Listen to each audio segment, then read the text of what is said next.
So our stream's live. Yeah, we're streaming. Audio's recording. I'm going to go for it. All right.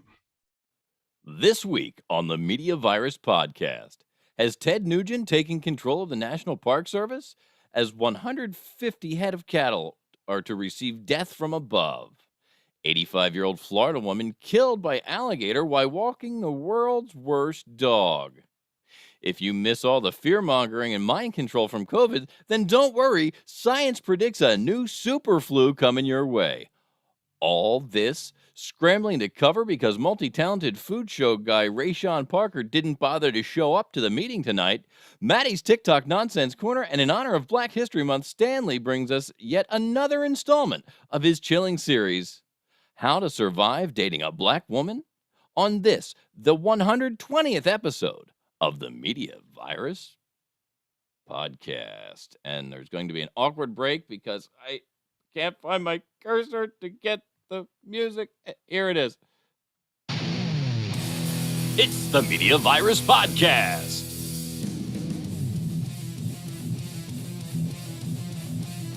Let's point and laugh at the world burning around us with executive producer Mike Latoris. We're going to start over. BBC correspondent Stanley McFadden. Makes me tingly in an unfamiliar way. Grease Monkey Pete. Damn, Big Daddy. Here's the thing about the Media Virus Podcast. It's really well done.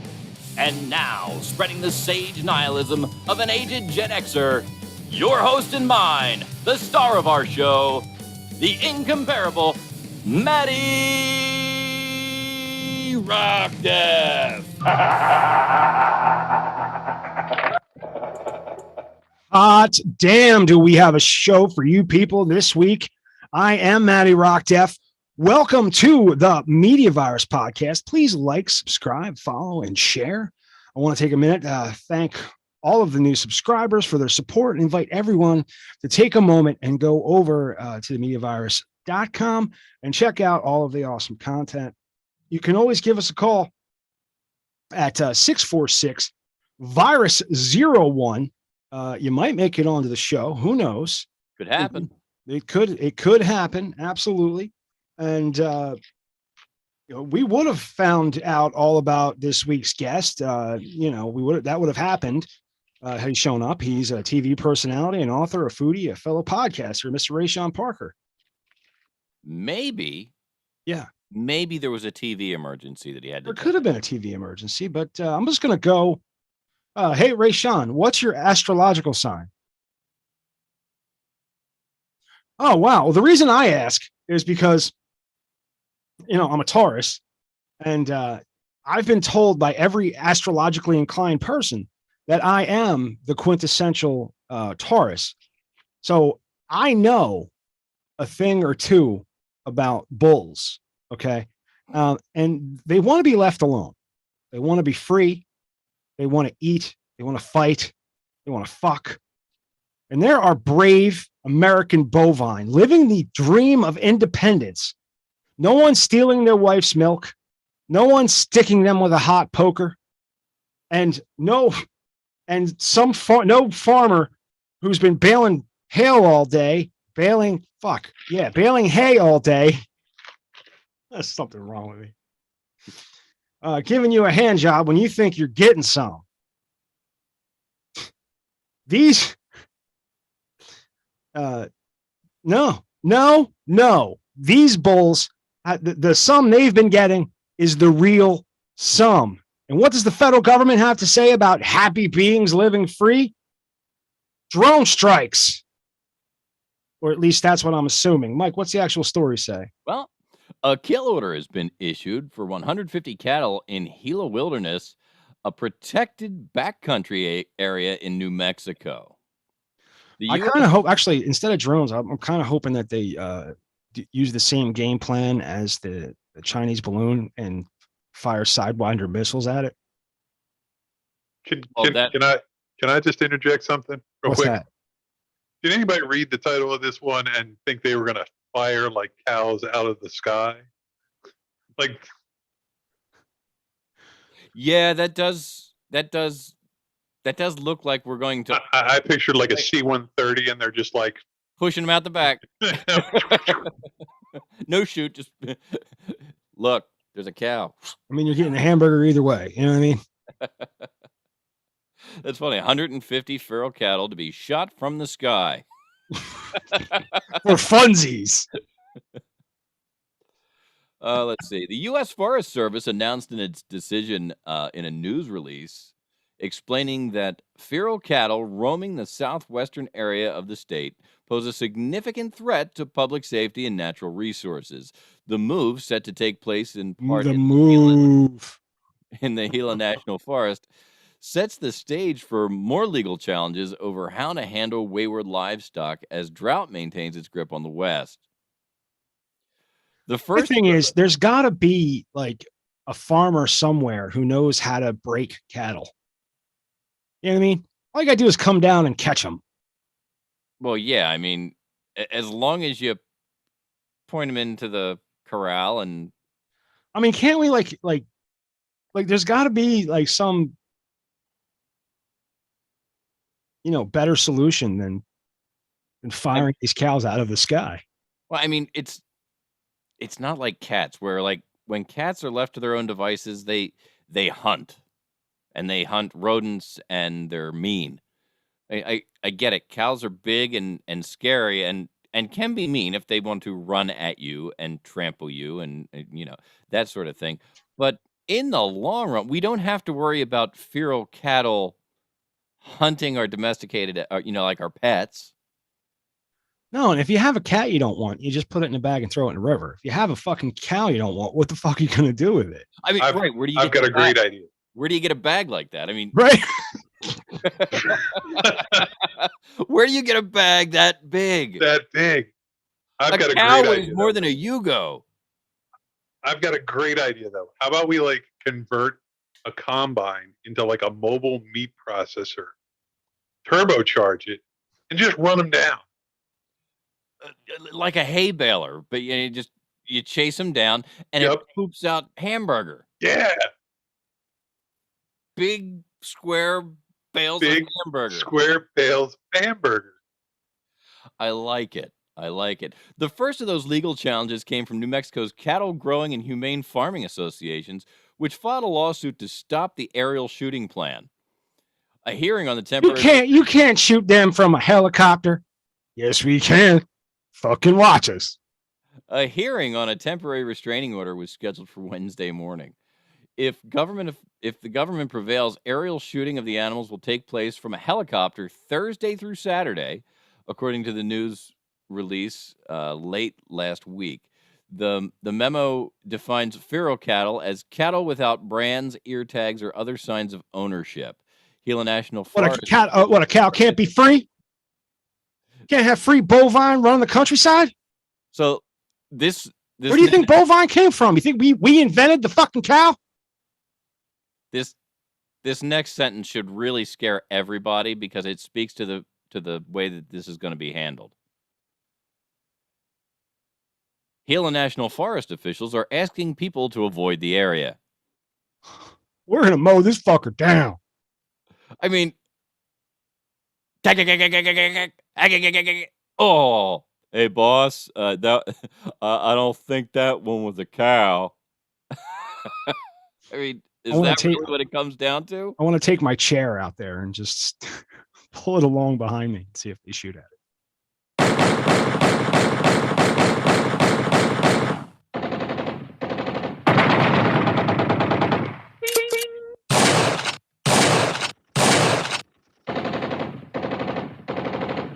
Hi, bovine swine! Hey.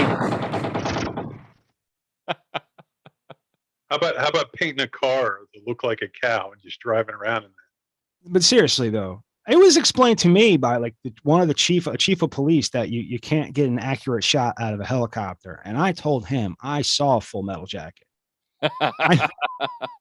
Yeah. How do you shoot women and children? Easy. Just don't lead them so much. They're not as fast. You don't have to lead them as far. That's right. They don't run as fast. Is there any point like it's a helicopter, and what type of are they going to use a 50 cal? I hope not. I mean, that's like a tank killer. I hope it. They took down the balloon with fucking Sidewinder missiles, and the guy missed. That is overkill. Okay, I'm saying we fire some Sidewinder missiles at these motherfuckers. They're gonna die. You don't even have to hit them, really. I want to see the You just video. hit close. I want to see the nose cone video from the Sidewinder if they send them after cows. Because at some point, the cow's like, oh shit, and it starts running. And now it's just missile chasing cow getting closer and closer.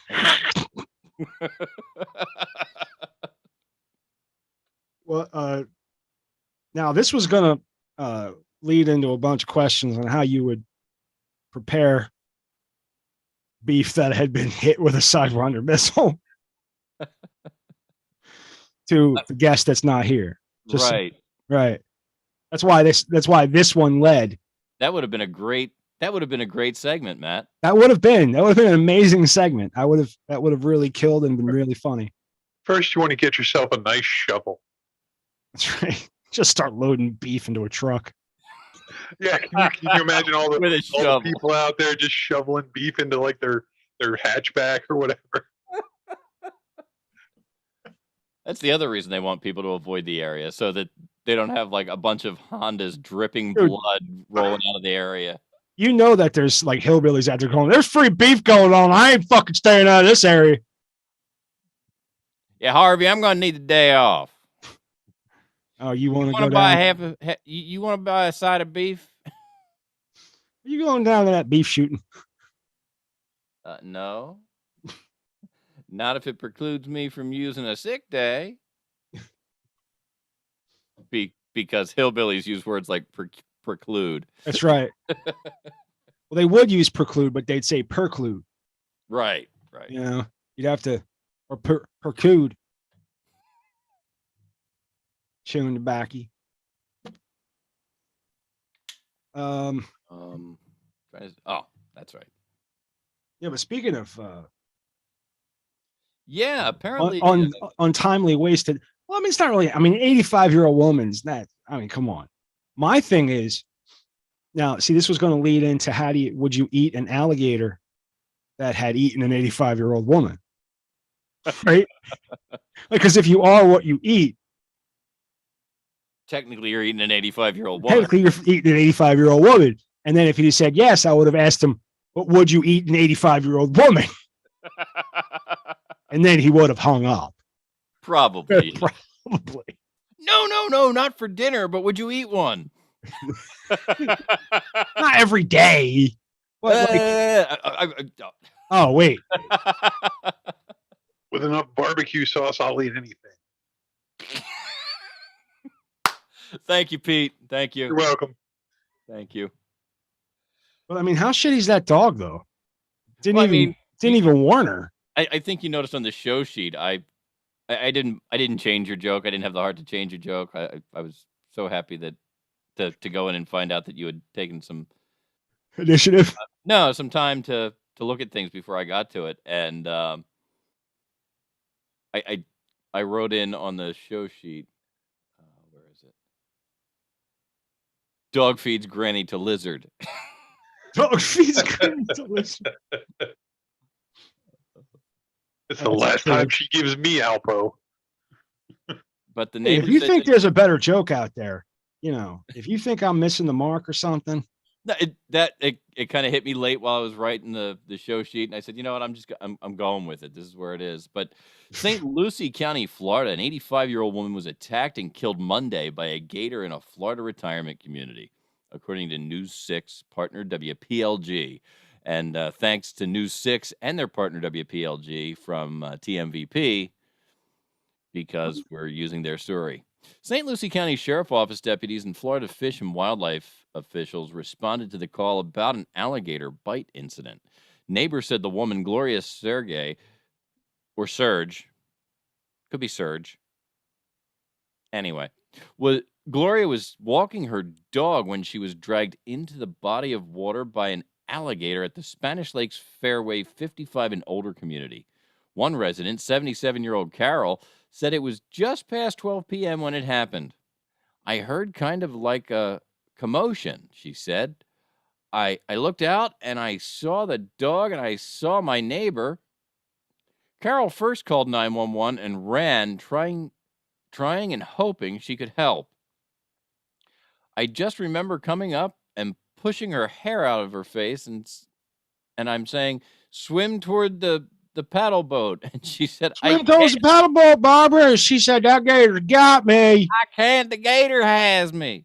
She whisked her hair away from her face. She's like, I can't. The gator's got me. She got all that out before she went down. Well, here's the next.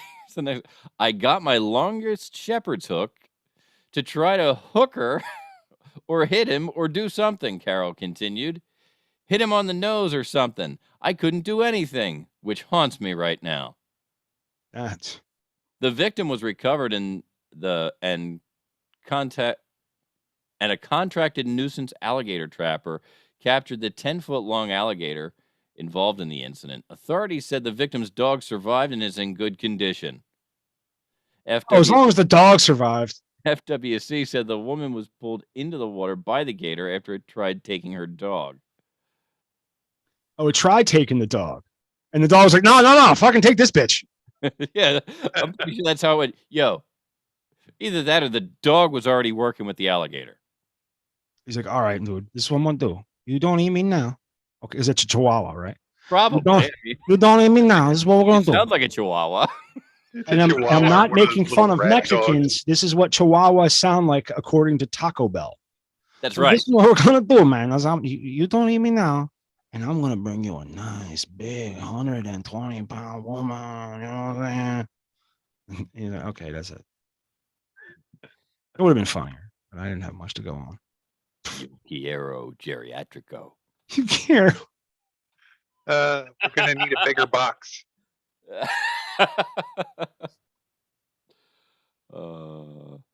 Yeah, that's kind of where that is. Anybody with concerns about an alligator should call FWC's toll-free nuisance alligator hotline at 866-FWC-GATOR. That's 866-392-4286. There you go. Hot gator talk. But yeah, that would have been a great conversation on, all the wasted food. Yeah. If you think about it, because no one's going to eat those cows. No one's going to eat that gator. I found that Delaware has recently shown up on a bunch of travel lists. That's like a shame. high level travel lists as a destination for food.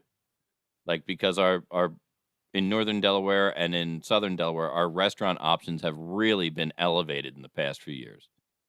There's nothing else to fucking do except go eat.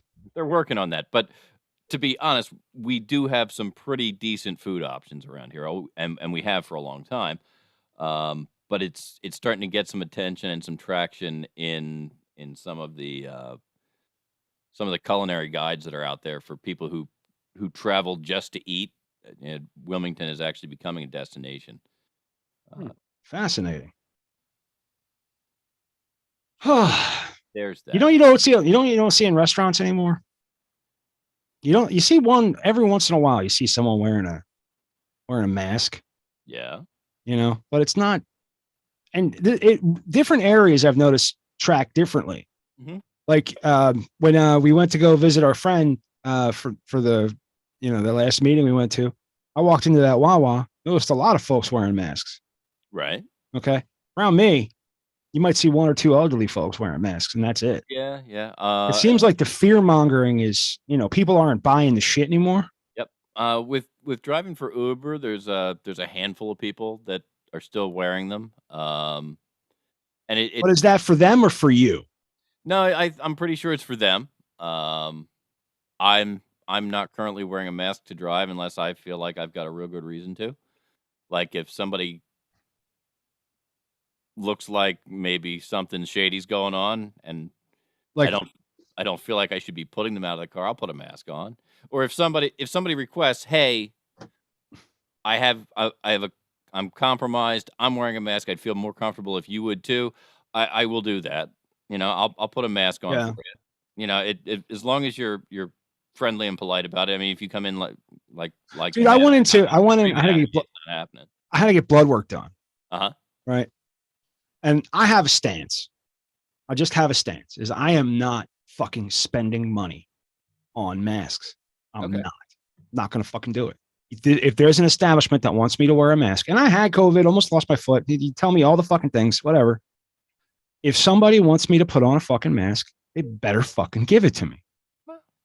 Right? That's Okay. my thinking. So I walk in and I got to get blood work, and I always walk in with my shirt up. I know it doesn't do anything. I'm just showing you I don't have a mask, and I know I don't have a mask.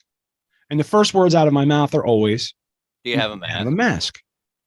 And he's like, oh, you know what? We're out of masks right now. I was like, oh, well. He's like, you have one in your car? I'm like, no. No. He goes, If I had one in oh, my well, car, I'd be wearing it. right. And I'm like, no, exactly. And he's like, well, all right. Well, we'll take care of you anyway. Well, thank you. Yeah. Thank you very much. That's proves it's all bullshit. That's all it proves. And you see it when you see people in China wearing the masks. That's because they are sick. Right. That's what the mask helps. It helps if you are sick. You know what I mean? Mhm. And I knew I was not sick. Right. And I knew I was not sick because I had just taken a fucking COVID test because I had given a COVID test to my son. And since I had given a COVID test to my son, he was negative. I just wanted to make sure that I had no symptoms or anything. Just took Right. the test because it was fucking there. And yeah, so most of the places you go, and this is like, a medical facility. Yeah. That just was, we'll take care of you anyway. And there was other people, The fact is, you walked in making an attempt to do something, right? right. You're like, okay, I know I'm supposed to have a mask, so okay. Do you have a mask? Because I don't. At that point, he had enough information to say, well, this guy doesn't look sick. Yeah, pretty much.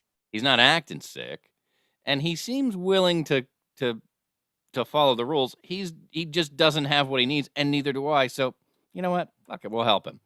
Right. I find this conversation very interesting. The other day, when I went to the hospital for, where did I go for?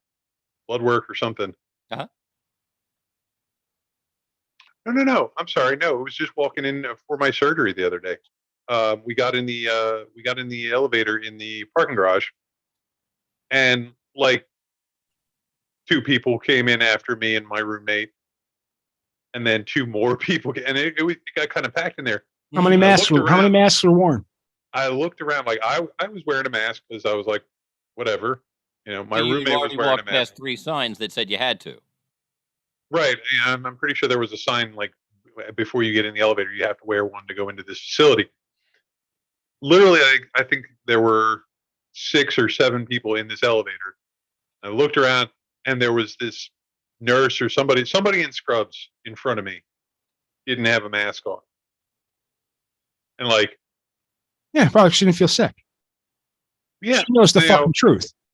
like, yeah, she What's the didn't point? she didn't feel sick or whatever, but I, like, in my mind I was just kind of like, shouldn't you like just be wearing one out of practice or whatever? Just not. No, why the fuck would she wear one in the fucking parking garage so she can be restricted and breathe fucking exhaust? No, in the elevator, Okay, still. in close proximity to people. Like I said, but nobody said a word about it, which I was like, all right. No, because nobody gives a fuck anymore. Right. Nobody gives a fuck anymore. Like, if this was, It's pretty much been all been proven. It's Months bullshit. Yeah. Right. So we've come up with new bullshit to scare us. We're not scared anymore. We're not scared enough. So according to popular mechanics, we're due for a super flu. A malignant flu may soon evolve and infect and kill humans, a report says. Hey. May soon. That means there hasn't yet. And they're like, where are they getting this information from? Well, there's a couple of bullet points here that I'm going to read, and then we'll dive into the story.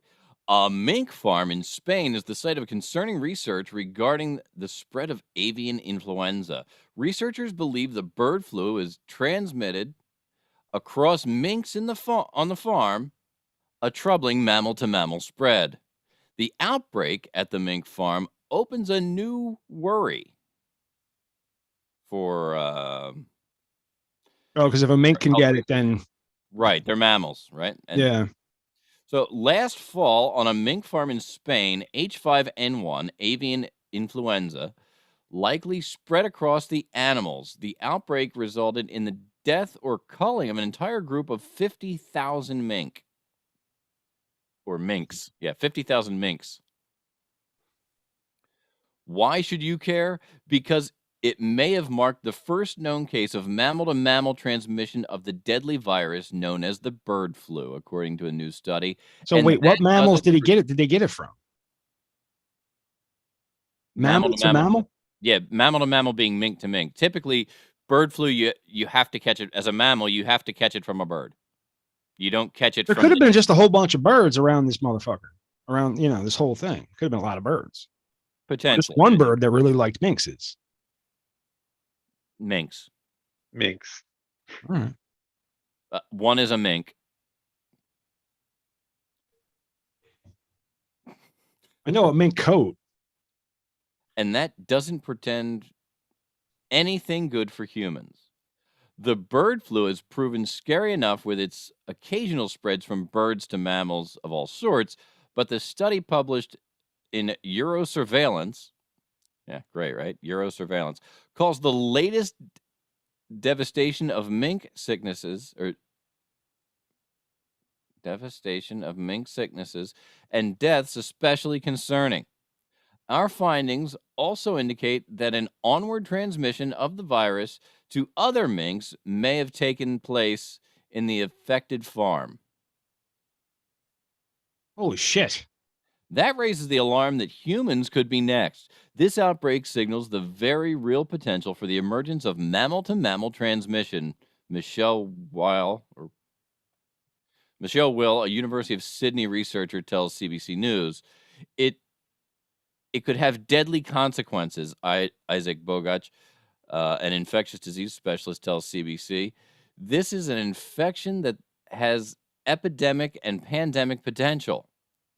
I don't know if people recognize how big of a deal this is.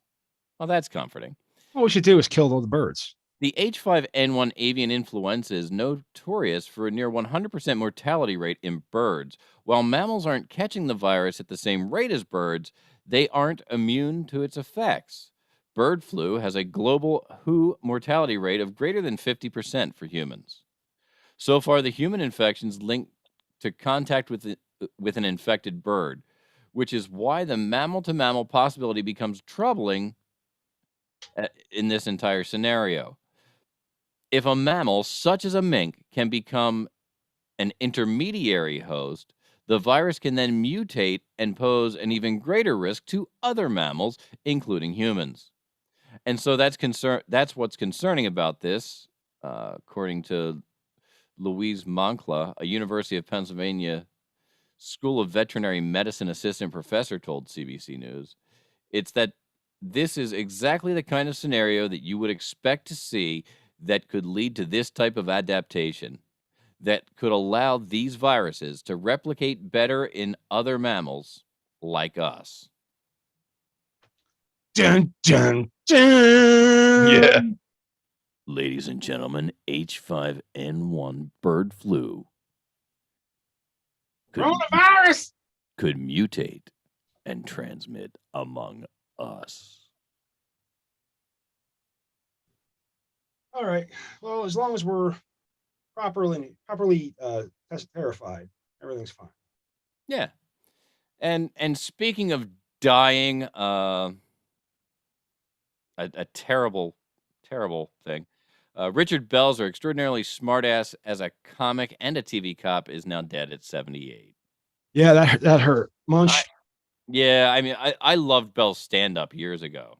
Oh yeah, but that Munch character started on Homicide: Life on the Streets, Right. then went to Law and Order SVU for like 16 fucking years. Yeah, he was there. He was a staple. And then, he's the reason I watched the fucking show. He was fucking hilarious.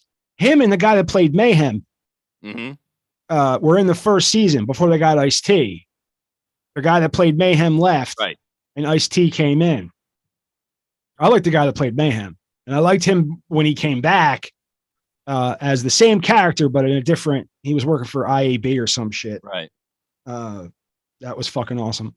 And I love that guy on Brooklyn Nine-Nine, the Vulture. Did you ever watch Brooklyn Nine-Nine? Yeah, it's been a while. I haven't watched anything. I got to go watch it again. I can hear the theme music in my head.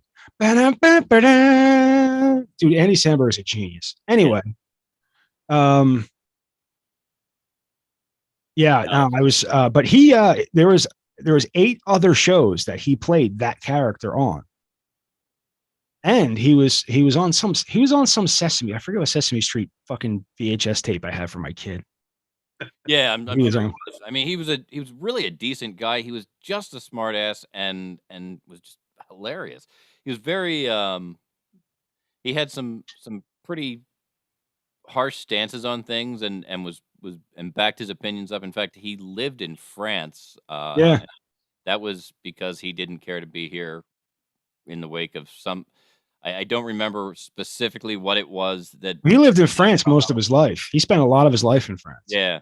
But he was also the comedian that was on stage in Scarface. Mm-hmm.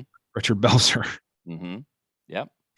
That was he'll be missed. He will be missed. Somebody else died too. Not Linda Ronstadt. Why the fuck am I thinking? Raquel Welch. Raquel, where'd I get Linda Ronstadt from? I don't know. But Raquel Welch died, and not as sad as Richard Belzer, but all right then. Just saying. I thought she was already fucking dead. I didn't. How old was she? In her 90s, right? No. Now I have to look. I feel like she was really old when I was a kid. No. Nah. Let's see. She was really hot when you were a kid. Yeah.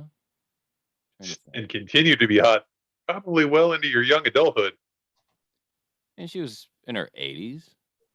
Okay, I wasn't far off. She was in her 80s. Late 80s? Let's see. 60, 83-ish. 82, 83. All right. Woohoo. Okay.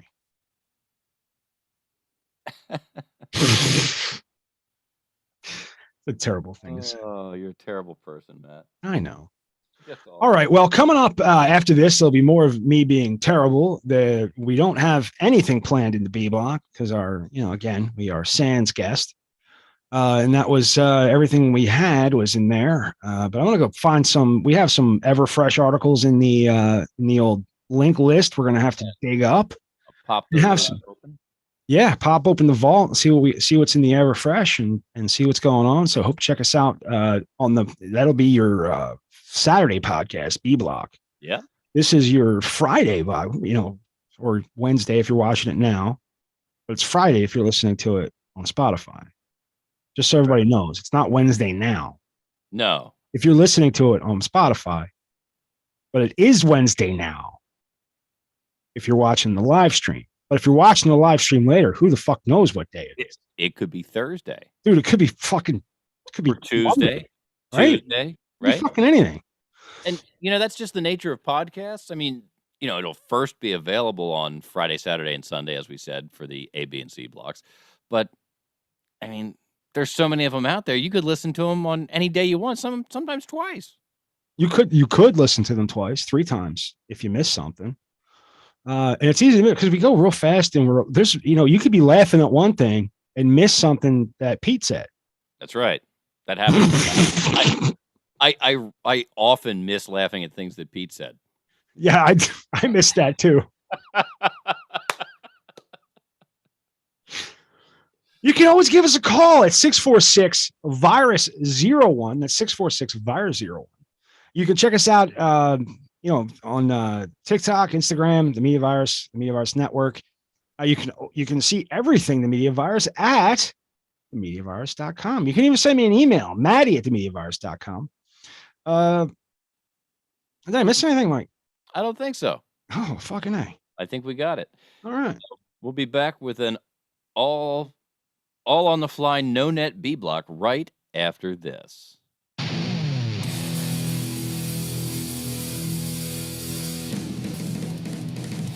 Gooch, that's a little closer to myself.